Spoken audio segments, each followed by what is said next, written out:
Agora na Interativa, se liga com Matheus Ribeiro. Interativa.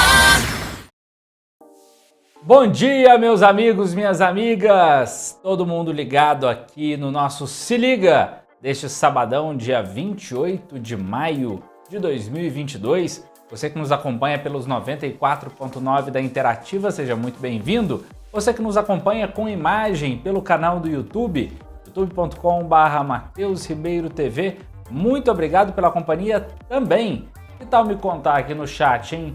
De onde você fala, de onde você está assistindo o nosso programa, o que você está fazendo agora nessa manhã de sábado, hein? E você que está na página do Facebook, na página da IN, manda pra gente também aqui na caixinha de comentários as suas opiniões, a sua participação a respeito do nosso programa desse sábado. É sempre uma alegria ter você com a gente aqui nesse momento de conversa, de notícias, de debate. Então, sem mais delongas, vamos chamar a nossa bancada, time completo hoje aqui no Se Liga. Vamos começar com ela, que fez aniversário, e a Nossa Senhora de quase 70 anos, agora oficialmente completou 6.8. Parabéns, MT, bom dia! Obrigada.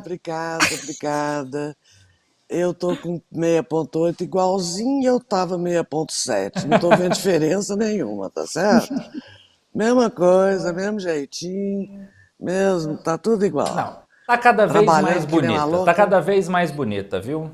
Ah, mesmo? E hoje ela tá obrigada, ensolarada, olha que obrigado. bonita, toda de amarela, parecendo um sol. Tá lindíssima. Tô. Foi boa a comemoração do aniversário? Sabe?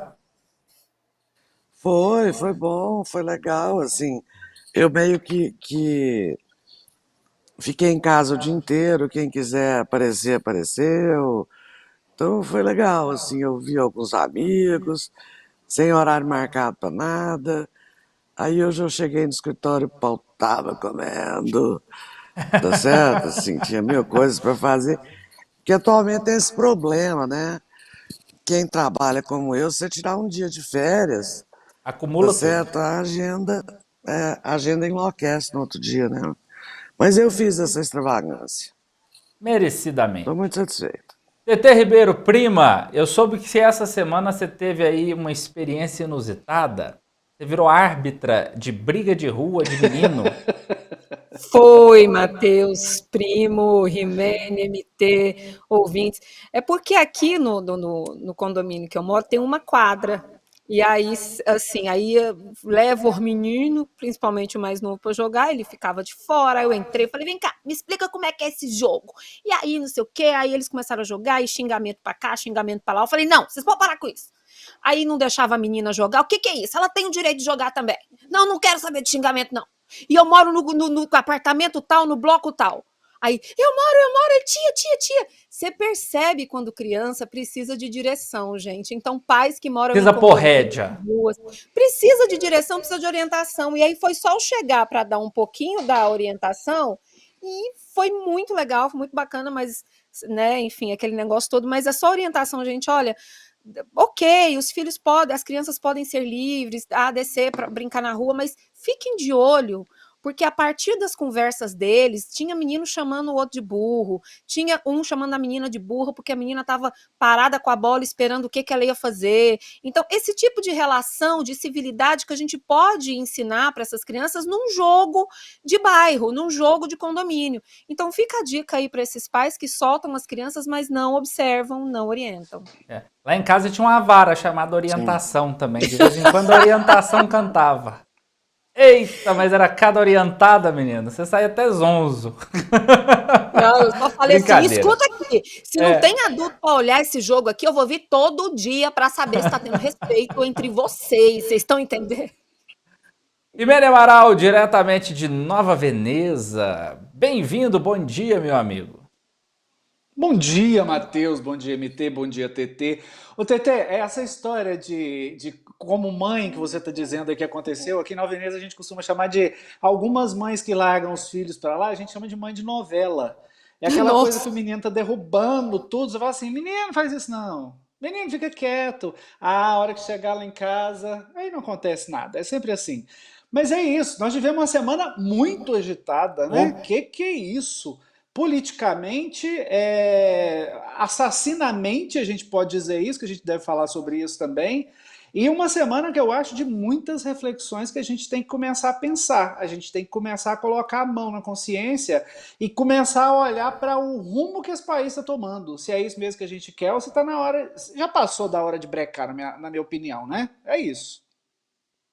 A gente tem ali assuntos importantes a debater sobre essa semana, a começar por um caso terrível que aconteceu no dia 25, na quarta-feira, que foi um assassinato de um homem de 38 anos com esquizofrenia na cidade de Embaúba, ou Umbaúba. Eu vou checar essa informação aqui para trazer precisamente Umbaúba, né? No Sergipe, por policiais rodoviários federais. O Genivaldo, de 38 anos, tinha esquizofrenia, foi abordado pela Polícia Rodoviária Federal, ficou ali sem saber como reagir nessa situação, começou a ter sinais de agressividade, foi algemado, contido, amarrado pelas pernas e mesmo assim, um homem desarmado que não oferecia risco a nenhum dos 3 policiais presentes na cena, que foi inclusive registrada,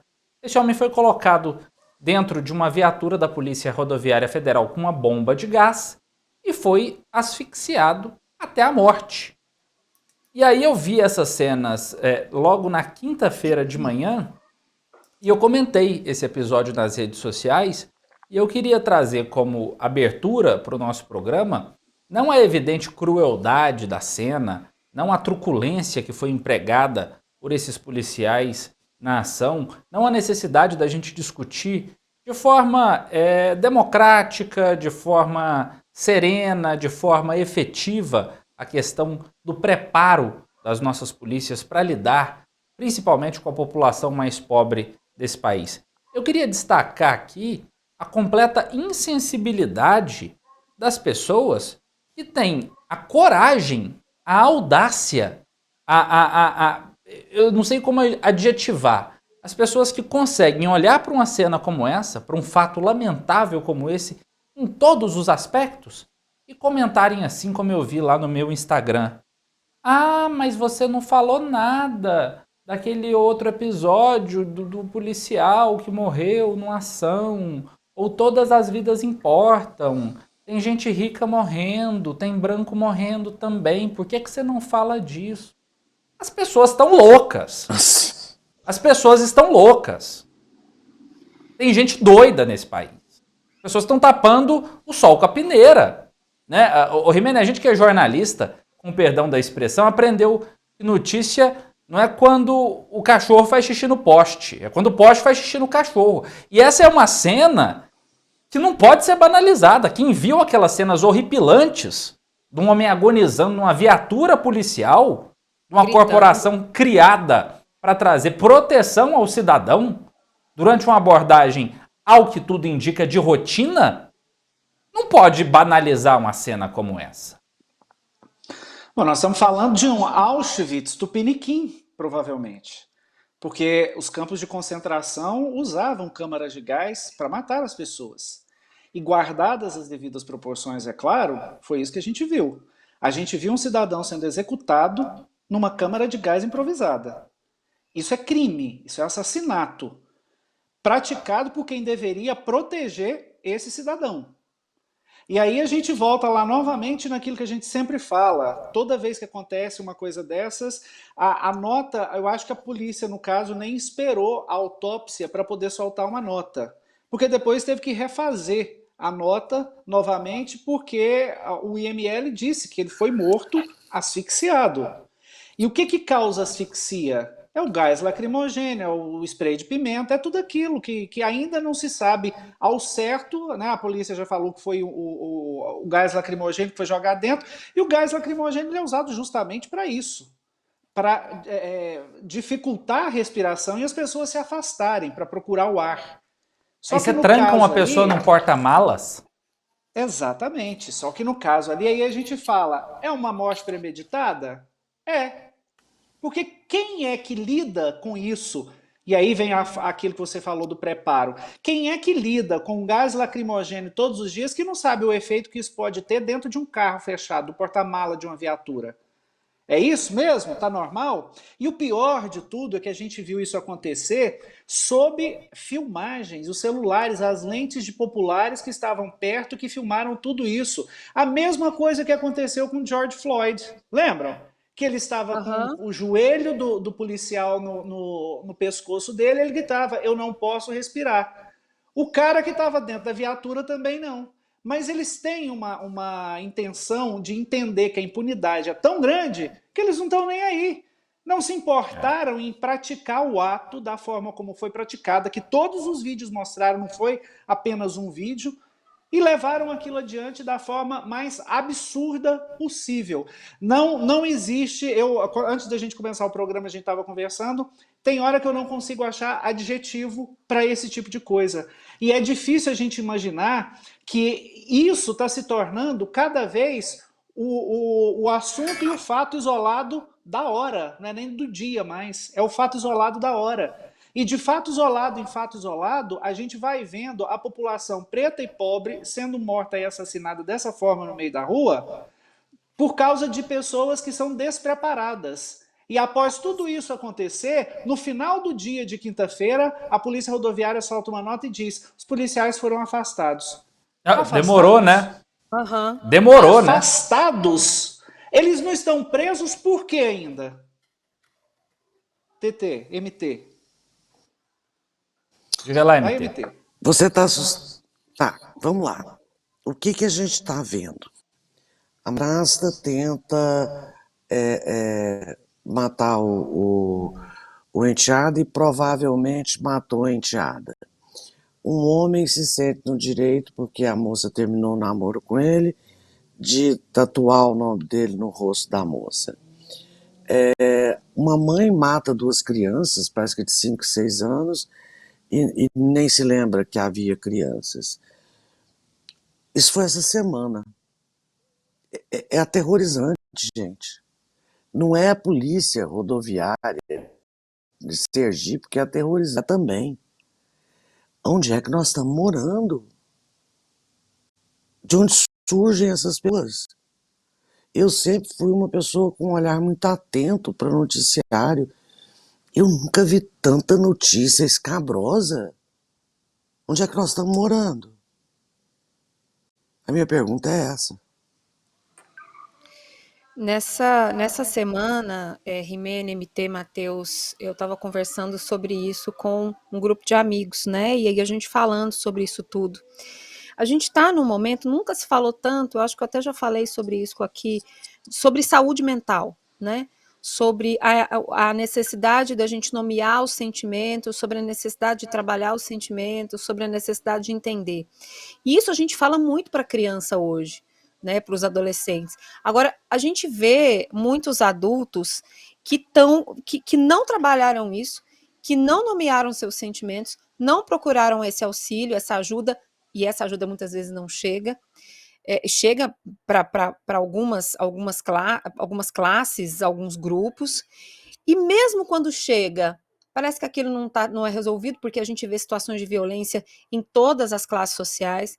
Então, o que a gente precisa realmente pensar eu escuto muito, falta Deus. Não só isso.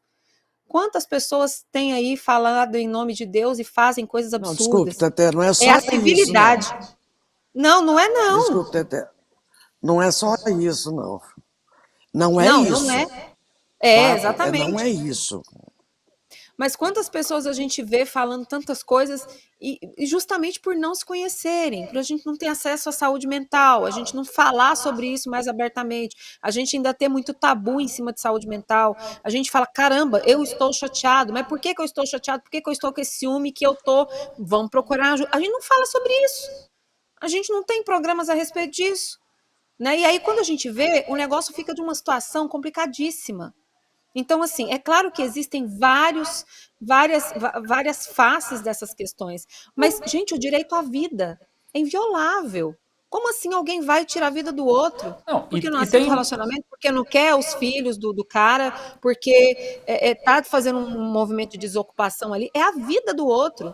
Como isso pode acontecer? É o corpo do outro. Por mais que não lhe tire a vida física, ele tira a vida psicológica, a vida quando é vítima de um estupro, por exemplo. É É, pensar no outro. e a banalização da morte é algo que me assusta de forma tremenda. Também essa semana, e também outra notícia cruel, escabrosa, assustadora, e que também não para as pessoas, e que também não deixa as pessoas indignadas, e que a gente não tem visto ninguém fechando rua ou fazendo protesto pela vida dessas pessoas, foi a morte de uma mulher trans em Aparecida. Foi assassinada e esquartejada. Teve o corpo encontrado com partes enterradas até debaixo de um sofá, numa casa em Aliás, foi Aparecida. a segunda em um mês, né? Foi. Gente, assim, me desculpem, mas o que toca as pessoas hoje em dia?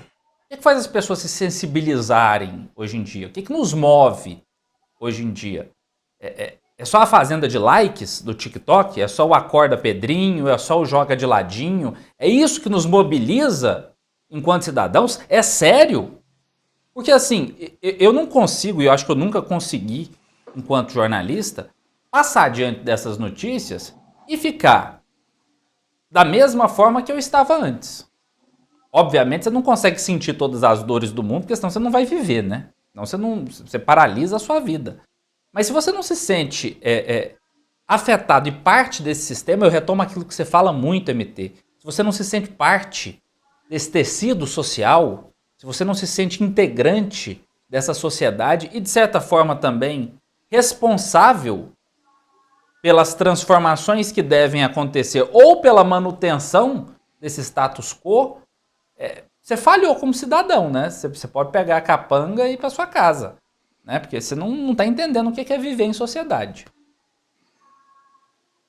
É engraçado esse negócio de viver em sociedade, eu sempre falo isso porque é o seguinte, as pessoas esquecem de pensar e de raciocinar que quando a gente mora num condomínio, quando você mora num lugar onde outras pessoas estão em comum, TT passou por isso agora há pouco, a gente entende que é preciso que todos façam uma parte em prol do todo.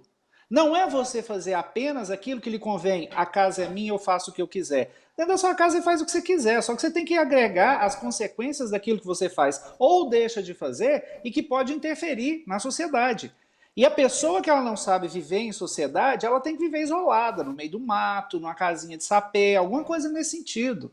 Sabe, numa ilha deserta, porque aí ninguém incomoda e ela também não incomoda ninguém. Agora, quando você vive em sociedade, existem regras, existem leis, e essas regras e essas leis, elas devem ser cumpridas para que a sociedade viva tranquilamente, porque senão vira a barbárie, como era o mundo antes da civilização. Então, a barbárie é viver em sociedade sem você respeitar o mínimo de leis, o mínimo de regras. É por isso que é preciso a gente começar a pensar nisso.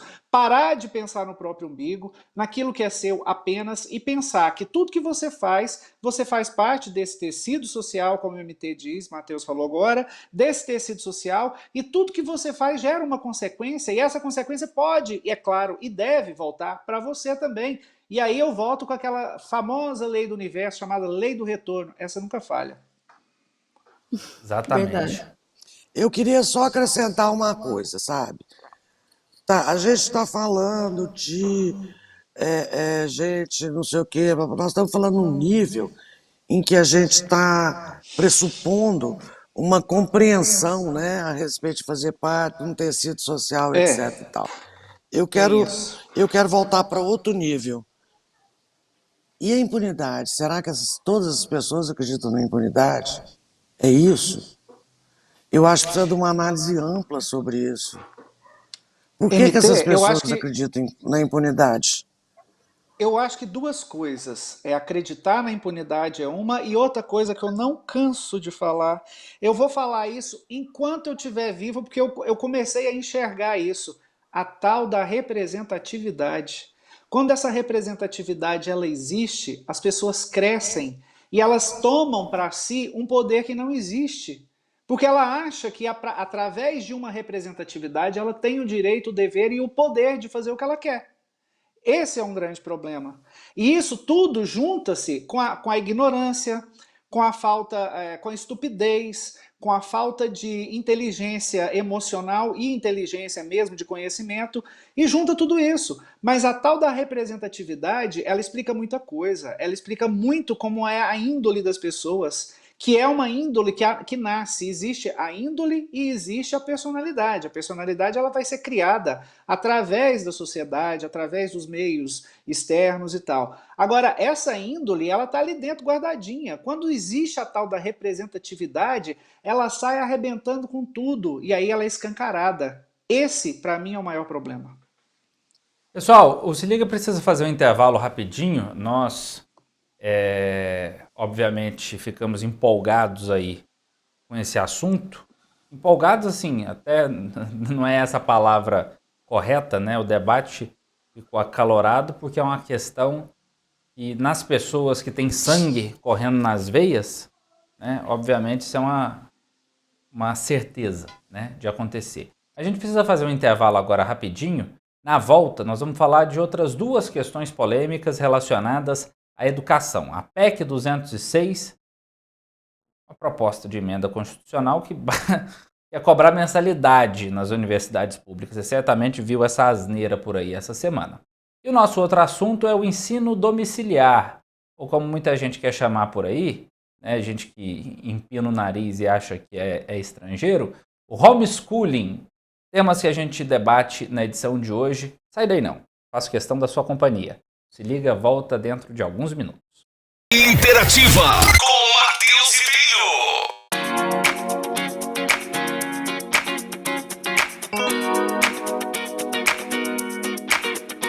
Se liga.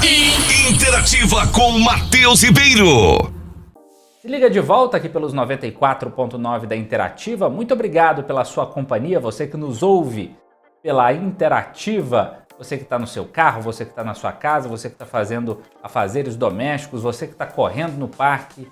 Muito obrigado por estar acompanhando o nosso programa. Mas você que nos acompanha por meio da transmissão simultânea nas redes sociais, do canal do YouTube, ali na página do Facebook, que tal comentar o nosso programa aqui na caixinha de comentários? Me conta de onde você está falando, me conta a sua opinião sobre os temas que nós estamos abordando aqui no Se Liga. No primeiro bloco, nós falamos de situações que aconteceram nessa semana e que foram catastróficas do ponto de vista humano, né? A morte de um homem dentro de uma viatura da Polícia Rodoviária Federal, asfixiado com uma bomba de gás lacrimogêneo.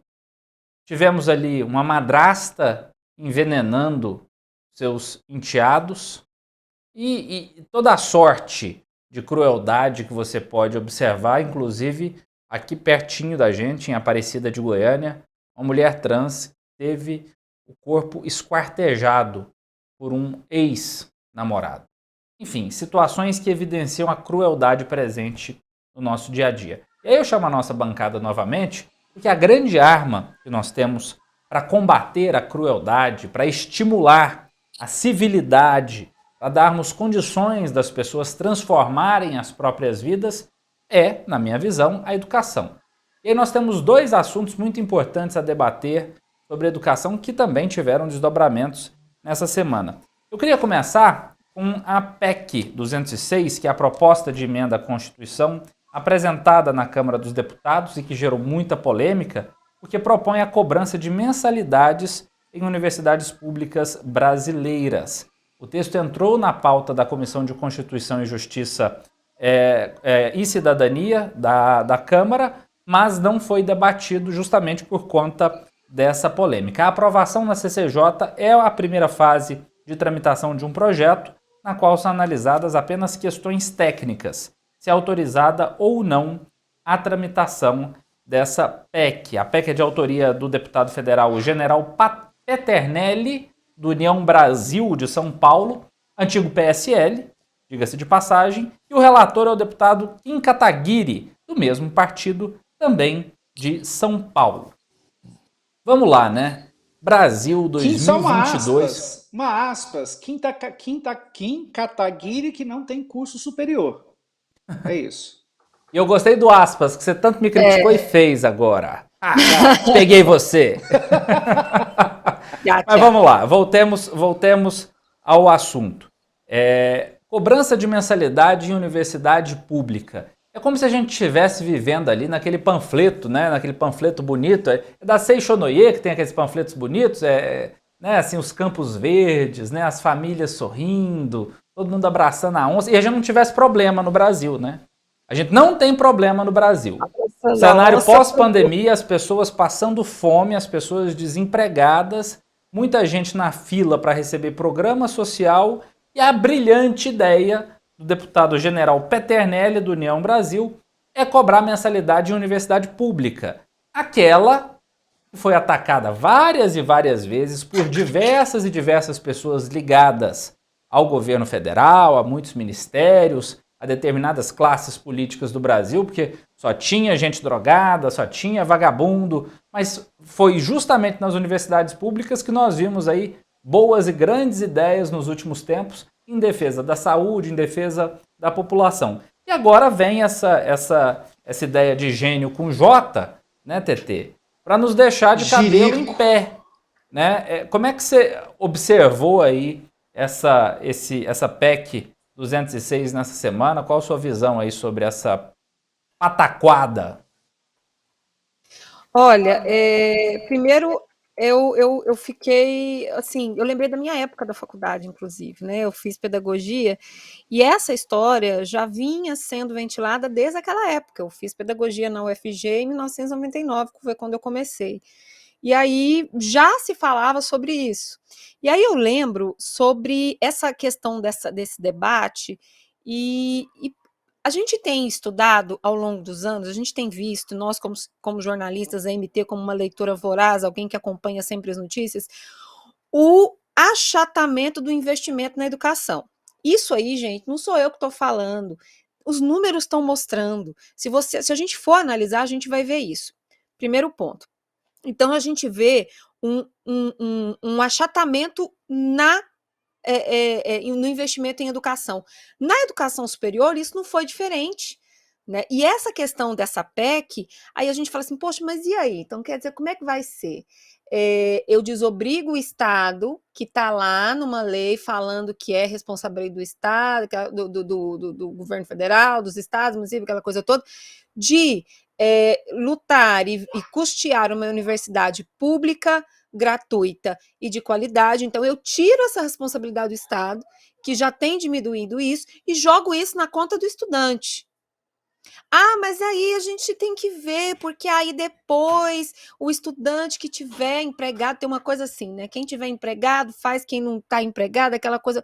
Gente, mas não tem como você saber isso, sabe? A realidade é totalmente diferente. Então, ao invés de cobrar a melhoria do investimento na educação, não. Aí vai tirar do bolso de quem ralou para chegar lá. Né? E aí a gente precisa entender um outro discurso. Eu me lembro disso também na época. Então, tipo assim, na minha turma, eu era aluna de escola pública. Quando eu entrei na faculdade, eu estava estudando em escola pública. E aí tinham os alunos de escolas particulares que tinham um preparatório, porque a faculdade de educação ficava do lado da faculdade de direito. Então, a gente sempre tinha essa conversa. Então, tipo, poxa, e se quem estudou em escola particular e entrou através de cursinho, será que não tem que pagar? Mas, gente, mas peraí, isso aqui é uma instituição pública. Isso aqui deve ser custeado, deve ser pleiteado, deve ser, sabe, sustentado e cuidado pelo Estado. E não é assim que a gente tem que fazer.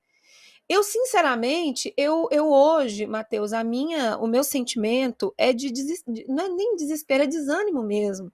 Porque a gente que trabalha com educação, a gente vê pessoas legislando sem ter pisado numa faculdade. Olha o Kataguiri que está no meio, nem formado nem entrar numa universidade entrou.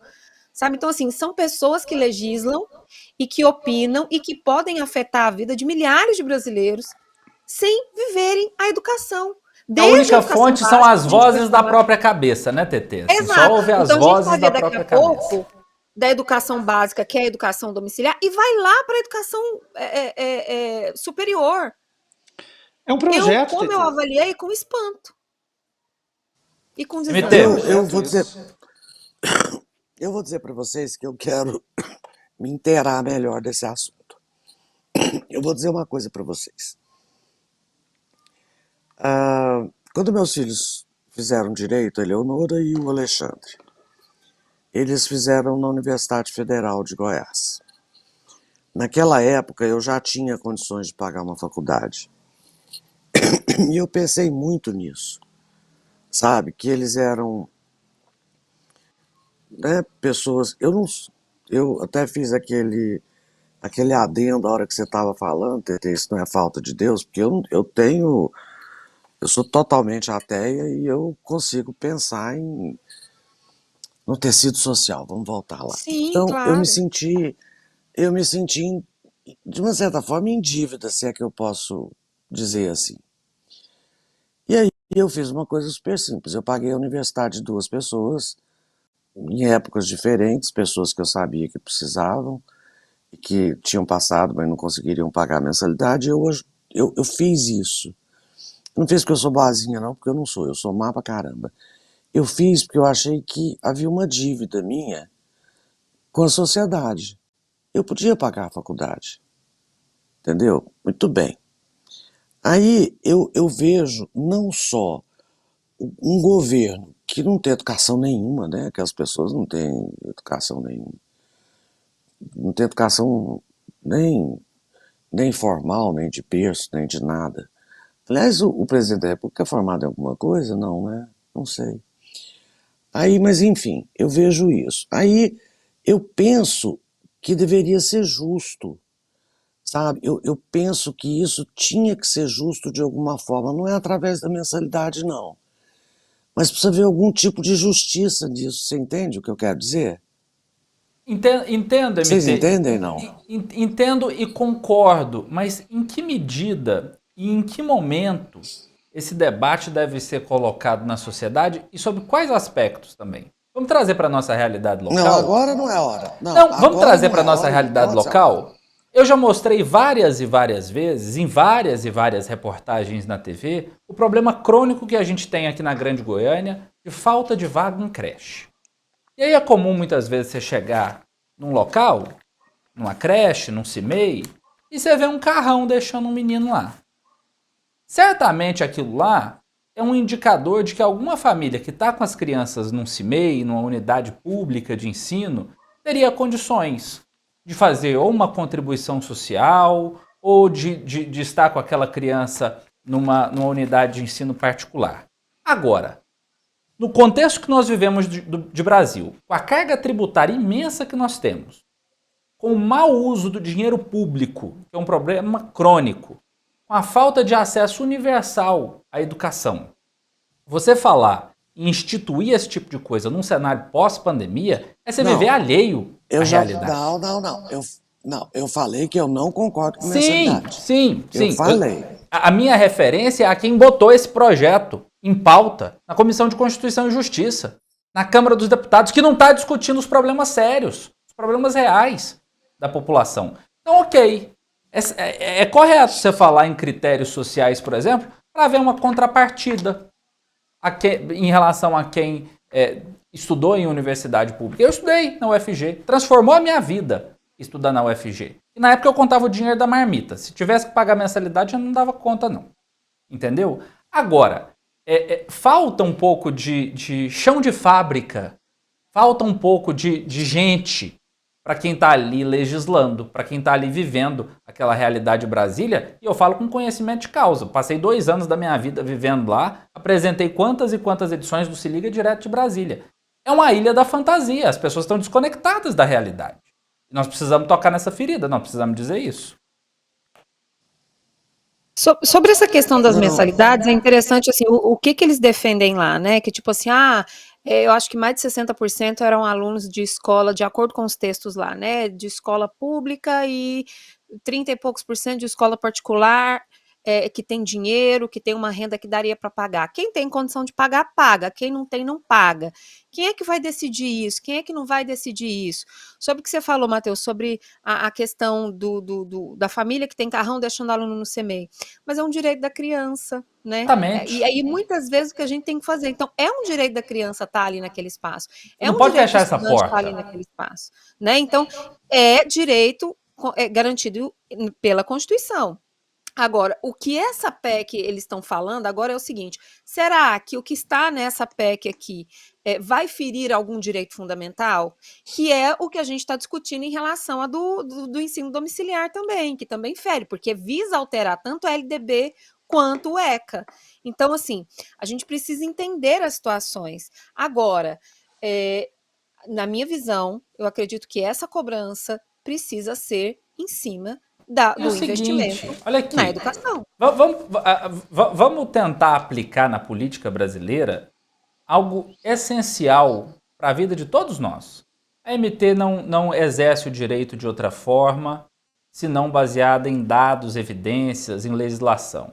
Nós não fazemos jornalismo de outra forma, senão também baseados em dados e evidências. O autor do projeto diz que isso seria uma forma de diminuir as desigualdades sociais em nosso país, porque o relator, na verdade, o Kim Kataguiri, seria uma forma de diminuir as desigualdades sociais em nosso país, porque a maioria dos estudantes dessas universidades acaba sendo oriunda de escolas particulares que poderiam pagar a mensalidade. Mentira! Não. Mentira!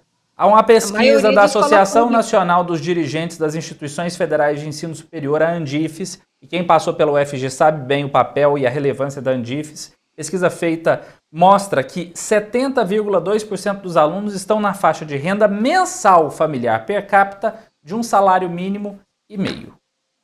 Ou seja, menos de R$2.000. Vai viver com isso e fazer curso superior? Então, quando a gente vê esse tipo de coisa acontecer, a gente discutiu isso demais, principalmente quando a gente fala em educação, que é a base primordial de tudo que faz um país crescer, enfim, é um projeto, não existe outra forma, é um projeto para acabar com parte da educação, principalmente para uma classe social, isso é fato. Porque a população sem conhecimento ela é mais fácil de ser manipulada, isso é uma coisa escancarada, todo mundo enxerga isso, é fato.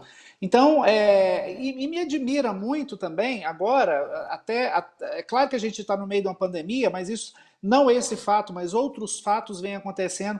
Parece que os estudantes da nossa época, lá de alguns anos, algumas décadas atrás, né, TT, se mobilizavam mais. Parece que a gente não vê barulho com relação a isso. Parece que está todo mundo calado. Não sei se colocaram Rivotril na água desse povo, o que está acontecendo, né?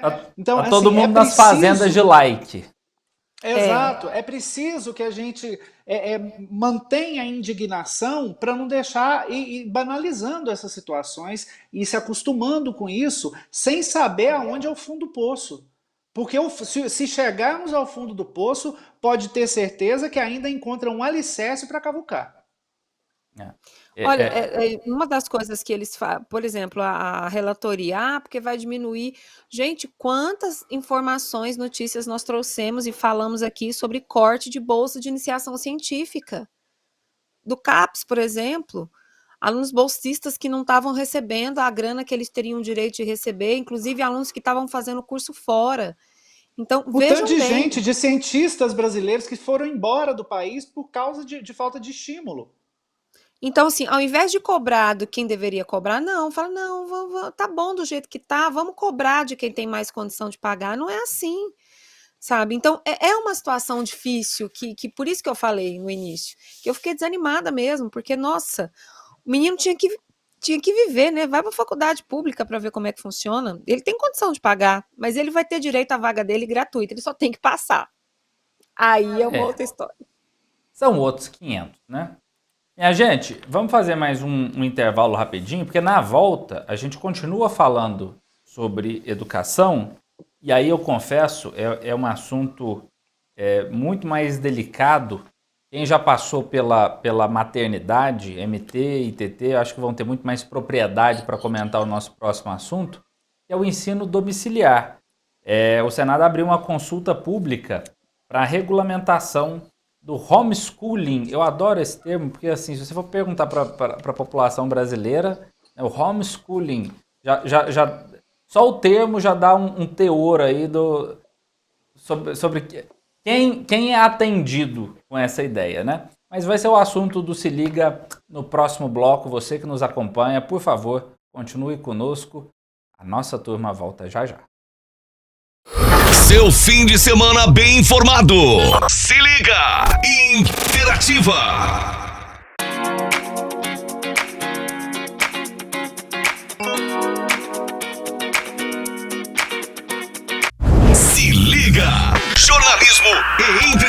junto na Interativa. Se liga de volta aqui pelos 94.9 da Interativa. Você que nos acompanha também pela transmissão simultânea nas redes sociais, pelo YouTube, pelo Facebook. Muito obrigado por estar conosco nessa manhã de sabadão, dia 28 de maio de 2022. Programa acalorado hoje, comentamos aí as notícias que mais repercutiram nessa semana. Passou semaninha difícil, viu, gente? Traz a bancada novamente. Na quinta-feira eu já estava achando que era sexta, postei foto comemorando sexta-feira. Aí o povo me falou, é quinta, Matheus, errei. Foi uma semana mês de agosto, né? Foi uma Doidão, semana né? mês de agosto, Lenta no Matheus, você não sabe o dia do seu aniversário? Oh, eu apenas cometi um equívoco. De fim de semana. Imagina, gente. E eu comemorei o aniversário na data errada ao vivo, no Se Liga ainda por cima. Foi a melhor parte, todo mundo mandando Oi. parabéns. Oi. Mas vamos lá. Eu queria trazer aqui para o debate a questão do ensino domiciliar, né, que voltou a ganhar holofotes com a aprovação na Câmara dos Deputados do projeto de lei que regulamenta esse modelo de educação. A prática é bandeira bolsonarista e vem acompanhada de um intenso debate pautado pelo direito à educação de qualidade. E aí nós temos vários setores da sociedade, vários especialistas em educação, a ONG Todos pela Educação também se posicionando de forma contrária ao projeto que já foi para avaliação do Senado, inclusive vai haver uma consulta pública já foi aberta uma consulta pública pelo Senado, e agora tem como relator o senador Flávio Arnes, do Podemos, do Paraná. MT, eu queria começar com você esse bloco do programa, porque você é mãe, já teve criança pequena em casa, e eu queria muito a sua percepção sobre esse ensino domiciliar, sobre esse homeschooling, e principalmente sobre os argumentos que os defensores dessa ideia utilizam aí nessa luta aguerrida para fazer valer mais uma ideia de gênio com J, na minha visão. Sobre esse assunto eu não tenho a menor dúvida, isso é uma barbaridade, gente. A função da escola, ela é muito maior do que o ensino formal. Ela é muito maior do que o ensino formal. Onde é que essas crianças vão conhecer outras crianças, vão se espelhar, vão... Isso é tão idiota, é tão absurdo. E aí eu volto para o que você estava dizendo lá no começo, Matheus, a gente está com tanto problema. Aí você vai inventar homeschooling no Brasil. No Brasil. Sabe? Assim, porque eu falo muito essa coisa de que... Eu falo isso muito para meus clientes. A gente sobe uma escada degrau por degrau. A gente não subiu nem o primeiro degrau, você está querendo discutir o último? Matheus, é uma ideia assim que me dá arrepios. Você atua com direito de família e eu sei que você já vivenciou de perto casos de crianças, por exemplo, que passaram por situações traumáticas dentro de casa, e a escola exerce inclusive esse papel relevante de muitas vezes trazer à tona e revelar questões que são sufocadas dentro de casa. Sim, a criança não tem voz. A gente reconhece a importância e a responsabilidade de pais que efetivamente conhecem o que é exercer esse papel, mas tem muito canalha sendo pai, tem muita canalha sendo mãe, né? Tem muita gente ruim com criança em casa e que não à toa os casos de abusos. Nós estamos num mês dedicado a falar sobre isso, inclusive. E aí, o TT, a história fica ainda mais despropositada, né? Porque assim, quando a gente vê, não, porque eu não quero ensinar isso pro meu filho, porque é um direito da família e tudo mais. Ô, visãozinha retrógrada, hein? Ô, cabecinha de alfinete. É porque não sabe o que acontece na escola, Matheus. Não sabe. O povo acha que o professor tem tempo de pegar aluno e falar, agora vou fazer. Não é assim, gente. E outra, Os professores que atuam hoje na educação básica, no ensino fundamental, eles precisam seguir uma base chamada BNCC, Base Nacional Comum Curricular. Ainda temos a LDB, ainda temos PCNs, ainda temos um monte de outros documentos que a gente precisa seguir. Para Goiás tem o DCGO ampliado, que é o Documento Curricular para Goiás ampliado, que tem na base da BNCC. Então, o que o povo acha que o professor fica fazendo dentro de sala de aula? Esses dias, uma vez eu perguntei, falei assim, a pessoa falando, porque não sei o que, ideológico, eu falei, ok, então me fala, como é que você age? Tá, a gente tava falando sobre educação sexual. Só não pode vir com esquema ideológico. Falei, tá, me fala o senhor, o que o senhor acha que acontece numa aula de orientação sexual, de prevenção ao abuso infantil? O que o senhor acha que acontece? O senhor acha que é uma cena de sexo ali? Não é assim que funciona. O senhor já entrou em alguma instituição para saber o que é feito, de que forma isso é trabalhado, qual é a linguagem usada para aquela faixa etária que está tendo aquela palestra, sabe? De que forma isso é feito? Você sabe que isso está dentro do planejamento político-pedagógico de uma instituição, que tudo é feito através de relatórios, que geralmente isso é sistematizado através de uma redação, através de desenhos, através de um monte de coisa. O senhor já trabalhou alguma vez em alguma escola? Não, já fui palestrante. Tá. Onde? Ensino médio. Eu falei, então, você não estava na educação básica. E aí tem um outro negócio sobre o homeschooling, e aí são várias situações, né? E eu fiz esse questionamento nessa semana. A quem vai servir a educação domiciliar? A um grupo, a uma elite, a uma galera, principalmente que está pautada aí nesses lances ideológicos e todos, que querem fechar a criança e querem manter a criança ali. E escutem só o que é preciso fazer. Eu vou ler rapidamente. Primeiro, um dos pais tem que comprovar que está fazendo faculdade ou que tem curso superior para poder fazer a parte de transição, tirar do presencial para ir para o homeschooling. Tem que manter um cadastro na instituição de ensino, né? Aí o pai tem que avisar e vai manter um cadastro lá. Ele tem que comprovar que ele tem nível superior para educar essa criança. Isso se não for contratar um professor particular, né, gente? Que a gente sabe o que vai acontecer. Tem pais que não têm paciência de sentar do lado para fazer tarefa de casa com os filhos. E quando é que esses pais ou essa mãe, definitivamente vai sobrar para as mães, para as famílias que optarem por esse tipo de coisa, vai ter horário de estudo? Vai seguir o plano de estudo? Qual vai ser o corte temporal que ela vai colocar? Que inclusive está no DCGO ampliado e vem da BNCC. Cumprimento de conteúdos curriculares. E aí, como é que vai ser o cumprimento? Aí os pais têm que fazer as atividades pedagógicas que promovam a formação integral do estudante, contemplando o desenvolvimento intelectual, emocional, físico, social e cultural. Como que uma criança, que um adolescente em regime de educação domiciliar vai ter este desenvolvimento integral, intelectual, emocional, físico, social, se ele está fechado no grupinho que a família dele acha que é mais legal, que é mais conivente? Outra coisa, está falando aqui manutenção pelos pais de responsáveis do registro periódico das atividades. Como que eles vão registrar? Vão ter essa formação de como registrar? Porque não é simplesmente você tirar uma foto e mandar no grupo do WhatsApp, não, senhor. Você tem que registrar, até porque essa atividade vai virar um documento do seu filho. Não é de qualquer jeito que é feito. Essa aqui é a coisa mais engraçada que eu li. Acompanhamento do desenvolvimento do estudante por docente tutor da instituição. Gente, falta professor nas escolas públicas. As escolas particulares vão pensar nisso, porque eu acredito que vai atender essa galera da elite. As escolas particulares vão ter alguém para ser tutor dessa criança, desse adolescente que está tendo ensino domiciliar? Como é que vai ser isso? Da onde é que vai vir essa determinação?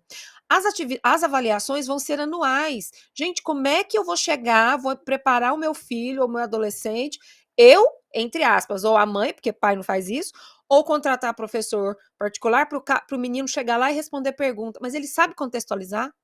Como é que vai ser uma redação?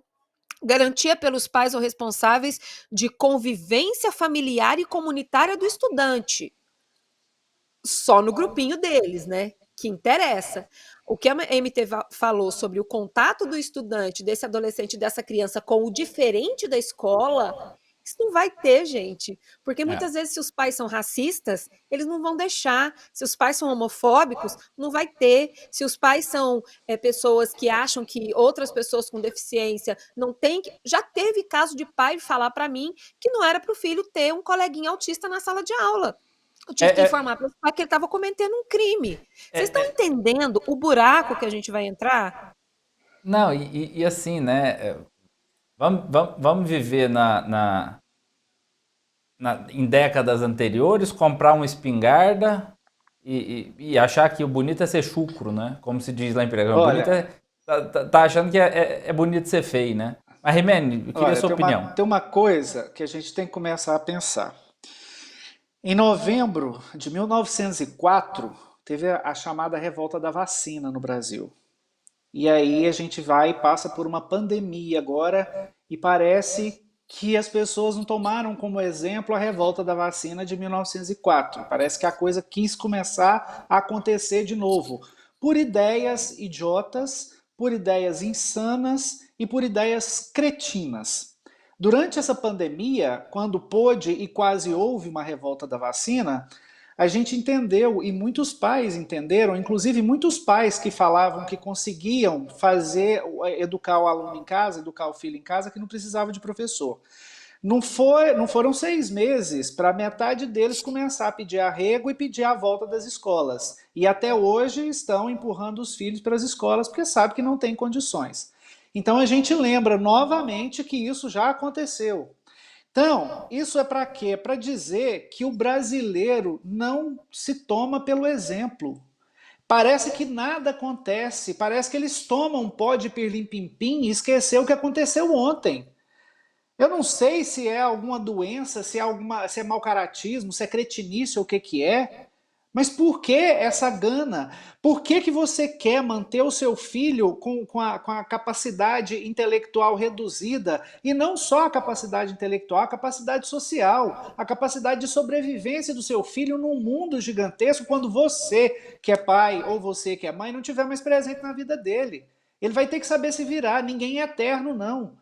E o mundo não é fácil, principalmente para aquelas pessoas que não sabem se virar socialmente. E para isso é preciso que haja a instituição chamada escola. Não é à toa que todo mundo fala que a escola é uma extensão da família. Não é só por ser uma questão de extensão da família, porque ali você tem uma professora e um coleguinha. É porque é ali que você vai aprender tudo aquilo, além do que você já aprende em casa com a família. É preciso se socializar e as crianças precisam disso. Então, entendam que não só uma questão de liberdade de fazer com o seu filho o que você quer. Primeiro que é uma questão que está na Constituição, é constitucional. E depois que se isso for mudado, é preciso pensar na criança e deixar a sua ideologia idiota de lado. E eu encerro então o programa deste sábado, dia 28 de junho, com alguns versos especiais para esse tema. Um filho cantando para a mãe que antigamente defendia o homeschooling. Eu sei que ela nunca compreendeu os meus motivos de sair de lá, mas ela sabe que depois que cresce o filho vira passarinho e quer voar. Vou poupá-los de continuar a música. Obrigado. Hora de me despedir. Uma vez mais toca o violão.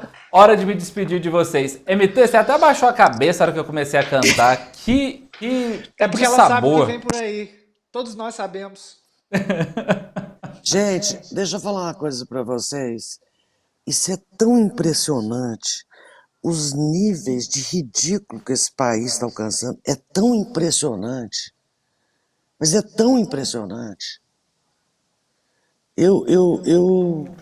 Nossa Senhora, é muito desalentador.